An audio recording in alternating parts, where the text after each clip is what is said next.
Hello everyone, welcome back to our YouTube channel. আজকে আমরা class 11-এর পরমাণুর গঠন যে অধ্যায়টি রয়েছে সেই টপিকটা আজকে পড়ব। তো পরমাণুর গঠন পড়ার সময় প্রথমে আমাদের মাথায় আসবে যে ডাল্টন, বিজ্ঞানী জন ডাল্টন প্রথম পরমাণু সম্পর্কে একটি ধারণা দিয়েছিলেন।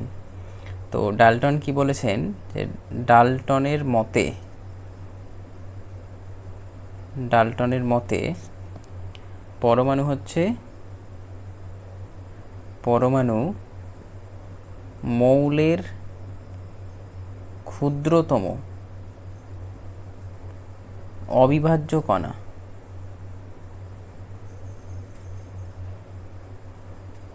অবিভাজ্য বলতে যা আর ভাঙা যায় না, ঠিক আছে। কোনো পদার্থকে ভাঙতে ভাঙতে মৌল থেকে ভাঙতে ভাঙতে সেই একবারে ক্ষুদ্রতম কণা এসেছে, বলা হয়েছে ডাল্টনের মত অনুযায়ী যে পরমাণু এটা হচ্ছে মৌলের ক্ষুদ্রতম অবিভাজ্য কণা। কিন্তু পরবর্তীতে বিভিন্ন ক্যাথোড রশ্মি, অ্যানোড রশ্মি, এক্স রশ্মি এই সমস্ত আবিষ্কার হওয়ার পরে পরমাণু সম্পর্কে যে ধারণা সেটার অনেকটা পরিবর্তন হয়েছে এবং দেখা গেছে যে পরমাণুকে আমরা ভাঙতে পারছি এবং পরমাণুকে ভেঙে বিভিন্ন ধরনের কণা পাওয়া যাচ্ছে, অবপারমাণবিক কণা যেগুলোকে বলা হয়। তো পরমাণুর মধ্যে 3 ধরনের অবপারমাণবিক কণা রয়েছে। একটা হচ্ছে যেটাকে বলা হয় ফান্ডামেন্টাল পার্টিকেল বা স্থায়ী কণা, ঠিক আছে। 2 নম্বর হচ্ছে যেটাকে বলা হয় অস্থায়ী কণা, স্থায়ী, অস্থায়ী, আর একটা হচ্ছে সংমিশ্র। তো পরমাণুর মধ্যে এই সমস্ত কণাগুলো রয়েছে। তো স্থায়ী কণার মধ্যে রয়েছে ইলেকট্রন, প্রোটন আর নিউট্রন, ঠিক আছে। অস্থায়ী কণার মধ্যে রয়েছে পজিট্রন, মেসন, নিউট্রিনো ও অ্যান্টি নিউট্রিনো। এই সমস্ত অস্থায়ী কণা রয়েছে, এগুলো হচ্ছে অস্থায়ী কণা, অ্যান্টি নিউট্রিনো। আর সংমিশ্র কিছু কণা রয়েছে যেগুলো হচ্ছে আলফা, ডয়টেরন, এসব রয়েছে সংমিশ্র কণা। স্থায়ী বা স্টেবল কণা, অস্থায়ী বা আনস্টেবল, আর সংমিশ্র এটাকে বলছে কম্পোজিট।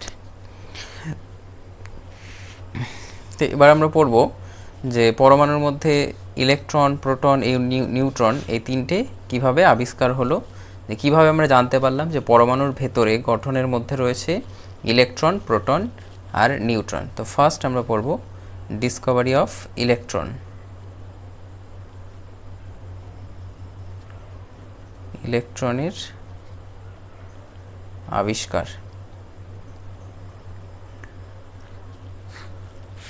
তো ইলেকট্রন আবিষ্কার করেছিলেন বিজ্ঞানী জে জে থমসন।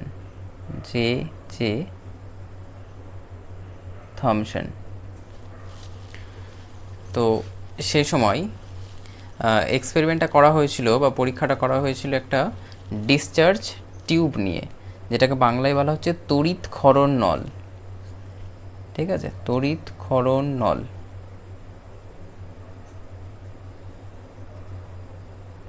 এরকম একটা তড়িৎ ক্ষরণ নল নেওয়া হয়েছিল, একদিকে ক্যাথোড, একদিকে অ্যানোড, ঠিক আছে। এবার এই ক্যাথোড আর অ্যানোডকে কারেন্টের ব্যাটারির সাথে যুক্ত করা হয়েছে।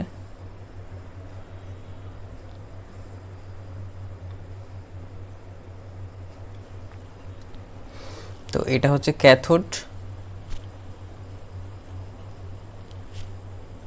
এটা হচ্ছে অ্যানোড।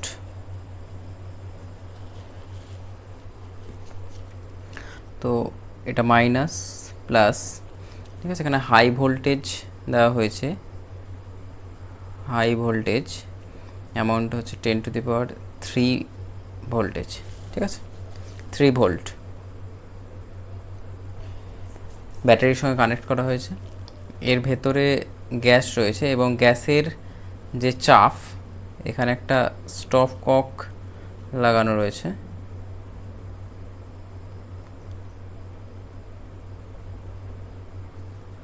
ঠিক আছে, এখান দিয়ে মানে গ্যাসের চাপটা কমানো হয়েছে। ঠিক আছে, গ্যাসের চাপ রাখা হয়েছে 10⁻³ mm of Hg, 10⁻³ of mm of Hg।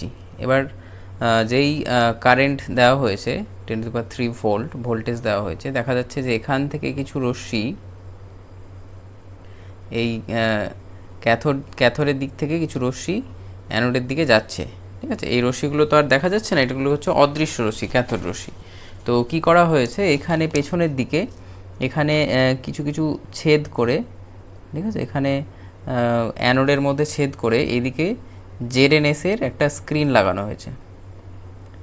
এদিকে কিসের স্ক্রিন লাগানো হয়েছে? জেরেনেস মানে জিঙ্ক সালফাইডের স্ক্রিন লাগানো হয়েছে, যেখানে এই রশ্মিগুলো যখন গিয়ে পড়বে তখন একটা উজ্জ্বল বিন্দু দেখা যাবে।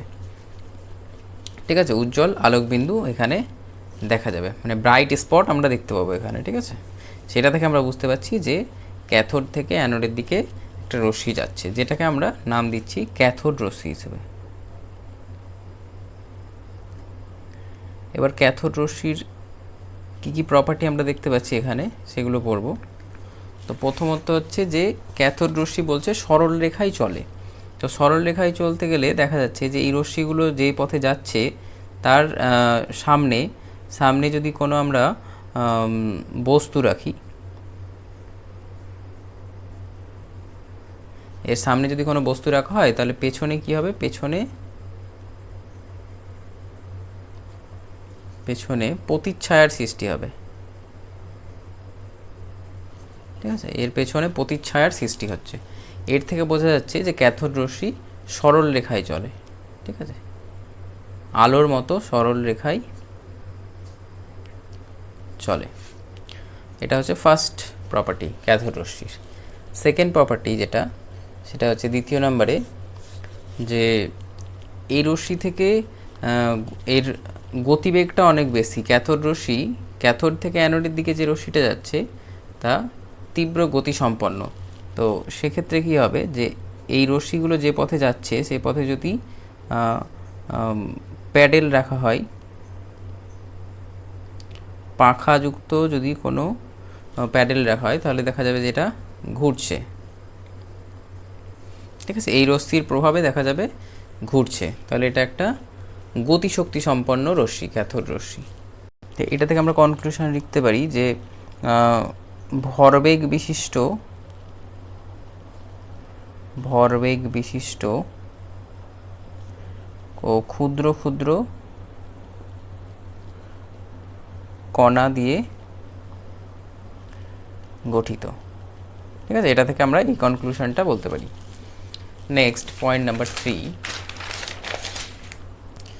এই রশ্মি যদি আবার কোনো একটা বস্তুর উপরে পড়ে তাহলে সেই বস্তুটির কি হবে, দেখা যাবে যে উষ্ণতা বৃদ্ধি পাচ্ছে। ঠিক আছে, এর উষ্ণতা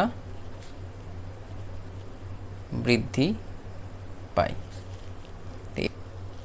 এই রশ্মির গতিপথে নেক্সট এর মধ্যে একটা এর এফেক্ট রয়েছে, হিটিং এফেক্ট রয়েছে, বা তাপ, মানে কোনো বস্তুতে তাপ প্রবাহিত করতে পারছে, তাহলে এর উষ্ণতা বৃদ্ধি পাচ্ছে বস্তুটির। 4 নম্বর পয়েন্ট, আমরা বলতে পারি যে কোনো এই রশ্মির গতিপথে যদি আমরা পজিটিভ আর নেগেটিভ তড়িৎ ক্ষেত্র অ্যাপ্লাই করি, ঠিক আছে, এটা যদি পজিটিভ হয়, এটা নেগেটিভ হয়, তাহলে দেখা যাবে এইটা পজিটিভের দিকে চলে যাচ্ছে। ঠিক আছে, পজিটিভের দিকে অ্যাট্রাক্ট হচ্ছে, তার ফলে বোঝা যাচ্ছে কি এটা ঋণাত্মক আধান বিশিষ্ট কণা। ঠিক আছে, ঋণাত্মক আধান বিশিষ্ট কণা, ক্যাথোড রশ্মি ঋণাত্মক আধান বিশিষ্ট কণা, এটা থেকে আমরা বলতে পারি। নেক্সট পয়েন্ট হচ্ছে পয়েন্ট নাম্বার 5, যে এই রশ্মি যদি কোনো একটা গ্যাসের মধ্য দিয়ে যায়,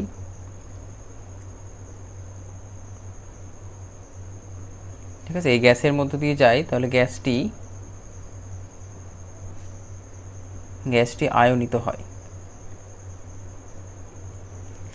ঠিক আছে। ক্যাথোড রশ্মি যদি কোনো গ্যাসের ভেতর দিয়ে যায় তাহলে গ্যাসটিকে আয়নিত করে। নেক্সট পয়েন্ট, যে গ্যাসটি নেওয়া হয়েছিল ডিসচার্জ টিউবের মধ্যে, যে গ্যাস নেওয়া হয়েছিল সেই গ্যাস যদি পরিবর্তন করা হয়, ভিন্ন ভিন্ন আলাদা আলাদা গ্যাস প্রবেশ করানো হয়, তবুও সব ক্ষেত্রেই দেখা যাবে যে এই যে ক্যাথোড রশ্মির যে প্রকৃতি, যে ক্যাথোড রশ্মি নিয়ে আমরা আলোচনা করছি, সেই রশ্মির প্রকৃতি কি হচ্ছে, যে তড়িৎক্ষরণ নলের মধ্যস্থ যে গ্যাস, ঠিক আছে, যে মধ্যে গ্যাসের প্রকৃতি, গ্যাসের ও ধাতব ক্যাথোড রূপে যে ধাতুটা ব্যবহার করছি তার প্রকৃতির ওপর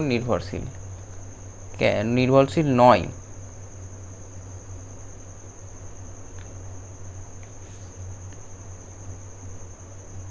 প্রকৃতির ওপর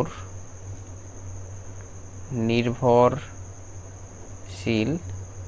নয়। এই সমস্ত ধর্ম পর্যবেক্ষণ করে বিজ্ঞানী জে থমসন, এই সমস্ত ধর্ম পর্যবেক্ষণ করে বিজ্ঞানী জে থমসন এই ক্যাথোড রশ্মির নাম দেন নেগেট্রন। ঠিক আছে। পরবর্তীকালে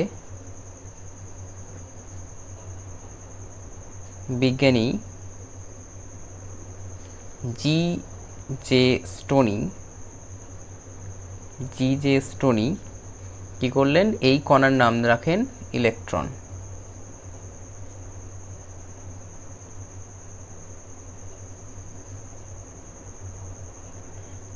জি জে স্টোনি এই কণার নাম রাখেন ইলেকট্রন। এরপরে ইলেকট্রনের আপেক্ষিক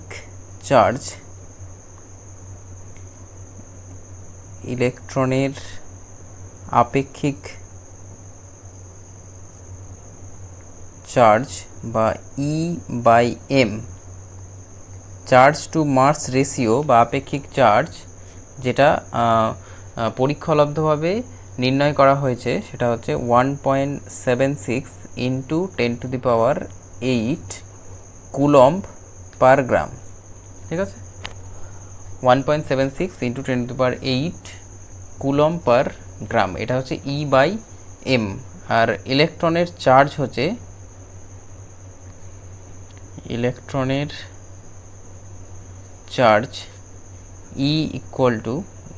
চার্জ only E = 1.6 × 10⁻, এটা 602 বলা যায়, 10⁻−19 কুলম্ব। এবার এখান থেকে আমরা কি করতে পারি, যে E/m হচ্ছে 1.76 × 10⁸ কুলম্ব পার গ্রাম, বা আমরা যদি এখান থেকে m এর ভ্যালুটা বের করি, তাহলে m হয়ে যাবে এটা 1.76 × 10⁸ কুলম্ব পার গ্রাম। তা E এর ভ্যালু হচ্ছে 1.602 × 10⁻−19 কুলম্ব বাই 1.76 ×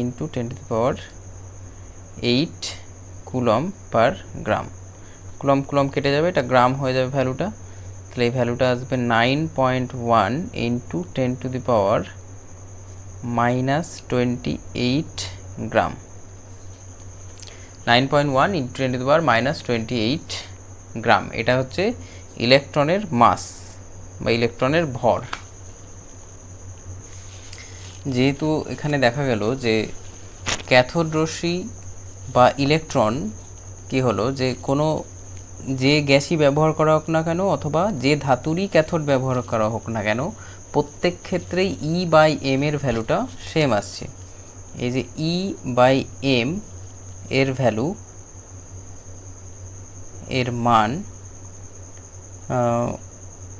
ব্যবহৃত গ্যাস,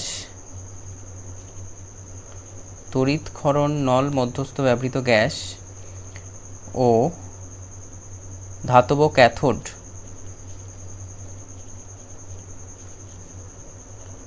এর প্রকৃতির ওপর নির্ভর করে না। ঠিক আছে, তাই বলা যায় যে ইলেকট্রন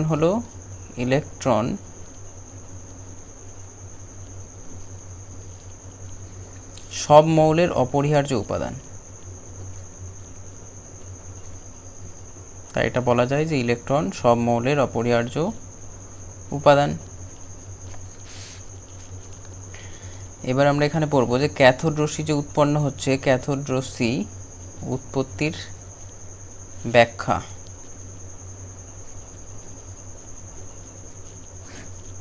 ক্যাথোড রশ্মিটা কিভাবে উৎপত্তি হচ্ছে? তো তড়িৎ মক্ষণ নলে কি করছে আমরা তড়িৎ মক্ষণ নলে আমরা কি করলাম, উচ্চ বিভব প্রয়োগ করলাম। উচ্চ বিভব মানে হাই ভোল্টেজ, ঠিক আছে, 10⁻³ ভোল্ট এত ভোল্টেজ প্রয়োগ করা হলো। তার ফলে কি হলো যে ক্যাথোড গঠনকারী যে ধাতু রয়েছে তার পৃষ্ঠতল থেকে এই উচ্চ বিভবের জন্য ক্যাথোড গঠনকারী ধাতু থেকে ইলেকট্রন মুক্ত করে। এই উচ্চ ভোল্টেজের জন্য পৃষ্ঠতল থেকে কি হয়, ইলেকট্রন মুক্ত করে এবার সেটা তড়িৎ ক্ষেত্রে প্রবাহিত হয়, ধাবমান হয়। নলের মধ্যে যে গ্যাসীয় অণু নিয়েছি, সেই গ্যাসীয় অণু বা যে পরমাণু রয়েছে, ঠিক আছে, এটা নল ছিল, এই নলের মধ্যে যে গ্যাসীয় অণু নেওয়া হয়েছিল, এখান থেকে ধরে নিলাম আমরা একটা ইলেকট্রন বেরিয়ে গেল। তাহলে এখান থেকে যে ইলেকট্রনটা যাচ্ছে, এই ইলেকট্রনটা কি করবে, এখানে যে গ্যাস রয়েছে, বিভিন্ন গ্যাসের অণু রয়েছে অথবা পরমাণু রয়েছে, তার সঙ্গে ধাক্কা লেগে কি হবে, সেই অণু থেকে আরও বেশি পরিমাণে ইলেকট্রন বের করবে। ঠিক আছে, এখান থেকে যে ইলেকট্রন যাচ্ছে সেটা গ্যাসের অণু বা পরমাণুর সঙ্গে সংঘর্ষ হবে এবং সংঘর্ষ ঘটিয়ে অধিক সংখ্যা ইলেকট্রন মুক্ত করবে। ঠিক আছে, এখান থেকে আরও ইলেকট্রন বেরিয়ে আসবে। ভোল্টেজ যত বাড়ানো হবে দেখা যাবে ততই ইলেকট্রনের সংখ্যা ও ইলেকট্রনের গতিবেগ তত বৃদ্ধি পায়। ঠিক আছে, ভোল্টেজ যত বাড়ানো হবে, ভোল্টেজ যত বৃদ্ধি পায় কি হয়, ইলেকট্রনের সংখ্যা ও গতিবেগ তত বৃদ্ধি পায়।